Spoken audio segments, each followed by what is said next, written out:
السلام علیکم ورحمۃ اللہ وبرکاتہ۔ میں محمد مسلم رضا حشمتی، آپ دیکھ رہے ہیں شفا نیٹ ورک۔ لاکھوں کروڑوں درود و سلام ہو رسول کریم صلی اللہ علیہ وسلم پر، آپ کی آل پاک اور آپ کے پیارے اصحاب پر۔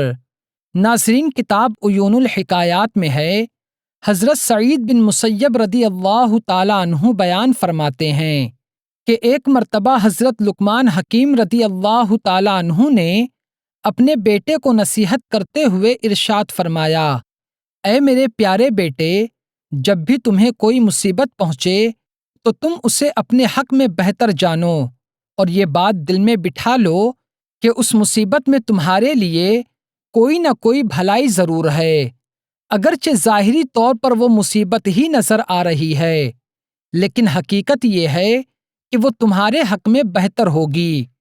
یہ سن کر آپ کے بیٹے نے کہا، اے میرے پیارے والد، جو کچھ آپ نے فرمایا ہے میں نے اس کو سن لیا اور اس کا مطلب بھی سمجھ لیا، لیکن یہ بات میرے بس میں نہیں کہ میں ہر مصیبت کو اپنے لیے بہتر سمجھوں۔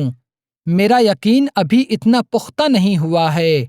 جب حضرت لقمان حکیم رضی اللہ تعالیٰ عنہ نے اپنے بیٹے کی یہ بات سنی تو آپ نے ارشاد فرمایا، اے میرے پیارے بیٹے، اللہ تعالیٰ نے دنیا میں وقتاً فوقتاً اپنے پیارے نبیوں کو بھیجا، اور ہمارے زمانے میں بھی اللہ تعالیٰ کے ایک نبی علیہ السلام کو مبعوث فرمایا ہے۔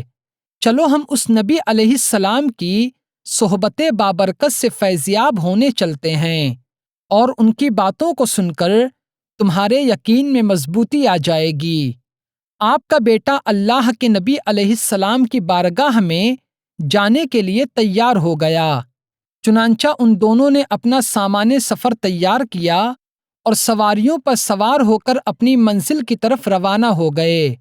کئی دنوں رات انہوں نے سفر جاری رکھا، پھر راستے میں ایک ویران جنگل آیا۔ وہ اپنے سامان کے ساتھ جنگل میں داخل ہو گئے۔ اللہ تبارک و تعالیٰ نے ان کو جتنی ہمت دی اتنا انہوں نے جنگل میں سفر کیا۔ پھر دوپہر ہو گئی اور گرمی اپنے زور پر تھی، گرم گرم ہوائیں چل رہی تھیں۔ اسی دوران ان کا پانی اور کھانا وغیرہ بھی ختم ہو گیا اور ان کی سواری بھی تھک چکی تھی۔ پیاس کی شدت سے وہ سواری بھی ہانپنے لگی۔ یہ دیکھ کر حضرت لقمان حکیم رضی اللہ تعالیٰ عنہ اور آپ کا بیٹا اپنی سواریوں سے نیچے اتر آئے اور پیدل ہی چلنے لگے۔ چلتے چلتے حضرت لقمان رضی اللہ تعالیٰ عنہ کو بہت دور ایک سایہ اور دھواں سا نظر آیا۔ آپ نے گمان کیا کہ وہاں شاید کوئی آبادی ہے اور یہ کسی درخت وغیرہ کا سایہ ہے، چنانچہ آپ اسی طرف چلنے لگے کہ اچانک راستے میں آپ کے بیٹے کو ٹھوکر لگی اور اس کے پیر میں ایک ہڈی اس طرح گھس گئی کہ وہ پاؤں کے تلوے سے پار ہو کر ظاہری پیر تک نکل آئی۔ آپ کا بیٹا درد کی شدت سے بے ہوش ہو کر زمین پر گر پڑا۔ یہ دیکھ کر حضرت لقمان رضی اللہ تعالیٰ عنہ نے اسے اپنے سینے سے لگا لیا۔ پھر آپ اپنے دانتوں سے ہڈی نکالنے لگے۔ کافی مشقت کے بعد آخر کار وہ ہڈی نکل گئی۔ بیٹے کی یہ حالت دیکھ کر باپ کی محبت کی وجہ سے آپ رونے لگے۔ آپ نے اپنے کپڑے میں سے کچھ کپڑا پھاڑا اور اسے بیٹے کے زخم پر باندھ دیا۔ حضرت لقمان حکیم رضی اللہ تعالیٰ عنہ کی آنکھوں سے بہنے والے آنسو جب ان کے بیٹے کے چہرے پر گرے تو اسے ہوش آ گیا۔ جب بیٹے نے یہ دیکھا کہ میرے والد رو رہے ہیں تو اس نے کہا، اے میرے پیارے والد، آپ تو مجھ سے فرما رہے تھے کہ ہر مصیبت میں بھلائی ہے، لیکن اب میری اس مصیبت کو دیکھ کر آپ رو کیوں رہے ہیں؟ اور یہ مصیبت میرے حق میں بہتر کس طرح ہو سکتی ہے؟ حالانکہ کھانے پینے کی تمام چیزیں ختم ہو چکی ہیں اور ہم یہاں اس ویران جنگل میں تنہا رہ گئے ہیں۔ اگر آپ مجھے یہیں چھوڑ کر چلے جائیں گے تو آپ کو میری اس مصیبت کی وجہ سے بہت رنج و غم لاحق رہے گا، اور اگر آپ یہیں میرے ساتھ رہتے ہیں تو ہم دونوں یہاں اس ویرانے میں بھوکے اور پیاسے مر جائیں گے۔ اب آپ خود ہی بتائیے کہ اس مصیبت میں میرے لیے کیا بہتری ہے؟ بیٹے کی ان باتوں کو سن کر حضرت لقمان رضی اللہ تعالیٰ عنہ نے فرمایا، اے میرے بیٹے، میرا رونا اس وجہ سے تھا کہ میں ایک باپ ہوں اور ہر باپ کا اپنی اولاد کے دکھ درد کی وجہ سے غمگین ہو جانا ایک فطری عمل ہے۔ باقی رہی یہ بات کہ اس مصیبت میں تمہارے لیے کیا بھلائی ہے، تو ہو سکتا ہے کہ اس چھوٹی مصیبت میں تجھے مبتلا کر کے تجھ سے کوئی بہت بڑی مصیبت دور کر دی گئی ہو، اور یہ مصیبت اس مصیبت کے مقابلے میں چھوٹی ہو جو تجھ سے دور کر دی گئی ہے۔ یہ سن کر آپ کا بیٹا خاموش ہو گیا۔ پھر حضرت لقمان رضی اللہ تعالیٰ عنہ نے سامنے دیکھا تو اب وہاں نہ تو دھواں تھا اور نہ ہی سایہ موجود تھا۔ آپ دل میں کہنے لگے، میں نے ابھی تو اس طرف دھواں اور سایہ دیکھا تھا، لیکن اب وہ کہاں غائب ہو گیا؟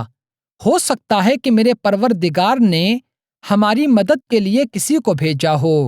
ابھی آپ یہ سوچ ہی رہے تھے کہ آپ کو دور ایک شخص نظر آیا جو سفید لباس، سفید عمامہ پہنے ہوئے ایک گھوڑے پر سوار ہو کر آپ کی طرف بہت تیزی سے آ رہا تھا۔ آپ نے اس سوار کو اپنی طرف آتے ہوئے دیکھا، یہاں تک کہ وہ سوار آپ کے بالکل قریب ہو گیا اور پھر وہ سوار اچانک نظروں سے اوجھل ہو گیا۔ پھر ایک آواز سنائی دی، کیا تم ہی لقمان ہو؟ آپ نے فرمایا، ہاں میں ہی لقمان ہوں۔ پھر آواز آئی، کیا تم حکیم ہو؟ تو آپ نے فرمایا، ہاں مجھے ہی لقمان حکیم کہا جاتا ہے۔ پھر آواز آئی، تمہارے اس ناسمجھ بیٹے نے تم سے کیا کہا ہے؟ تو آپ نے ارشاد فرمایا، اے اللہ کے بندے، تم کون ہو؟ مجھے تمہاری صرف آواز سنائی دے رہی ہے مگر تم نظر نہیں آ رہے ہو۔ پھر آواز آئی، میں جبریل ہوں اور مجھے صرف اللہ کے نبی اور مقرب فرشتے ہی دیکھ سکتے ہیں، اسی وجہ سے میں تمہیں نظر نہیں آ رہا ہوں۔ سنو، میرے رب تبارک و تعالیٰ نے مجھے یہ حکم دیا ہے کہ میں فلاں شہر اور اس کے آس پاس کے لوگوں کو زمین میں دھسا دوں، اور مجھے خبر دی گئی ہے کہ تم دونوں بھی اسی شہر کی طرف جا رہے ہو۔ تو میں نے اپنے پاک پروردگار کی بارگاہ میں دعا کی کہ وہ تمہیں اس شہر میں جانے سے روک دے، لہٰذا اس نے تمہیں آزمائش میں ڈال دیا اور تمہارے بیٹے کے پیر میں ہڈی چبھ گئی۔ اس طرح تم اس چھوٹی مصیبت کی وجہ سے ایک بہت بڑی مصیبت یعنی زمین میں دھسنے سے بچ گئے۔ پھر حضرت جبریل علیہ السلام نے اپنا مبارک ہاتھ اس لڑکے کے پاؤں پر پھیرا تو اس کا زخم فوراً ٹھیک ہو گیا۔ پھر انہوں نے اپنا مبارک ہاتھ اس برتن پر پھیرا جس میں پانی بالکل ختم ہو چکا تھا، تو ہاتھ کے پھیرتے ہی وہ برتن پانی سے بھر گیا، اور جب آپ نے کھانے والے برتن پر ہاتھ پھیرا تو وہ بھی کھانے سے بھر گیا۔ پھر حضرت جبریل علیہ السلام نے حضرت لقمان اور ان کے بیٹے اور ان کی سواری اور ان کے تمام ساز و سامان کو ساتھ میں اٹھایا، اور کچھ ہی دیر کے بعد حضرت لقمان اپنے بیٹے، سواری اور تمام سامان کے ساتھ اپنے گھر میں موجود تھے۔ حالانکہ حضرت لقمان حکیم رضی اللہ تعالیٰ عنہ کا گھر اس جنگل سے کافی دن کی دوری پر تھا۔ تو ناظرین، اس واقعے سے معلوم ہوا کہ مصیبت میں صبر کرنا چاہیے، اور ہر آزمائش میں ہمارے لیے کوئی نہ کوئی بھلائی ضرور چھپی ہوئی ہوتی ہے۔ اللہ تبارک و تعالی ہمیں مصیبتوں پر صبر کرنے کی توفیق عطا فرمائے۔ تو آج کی ویڈیو میں صرف اتنا ہی۔ السلام علیکم۔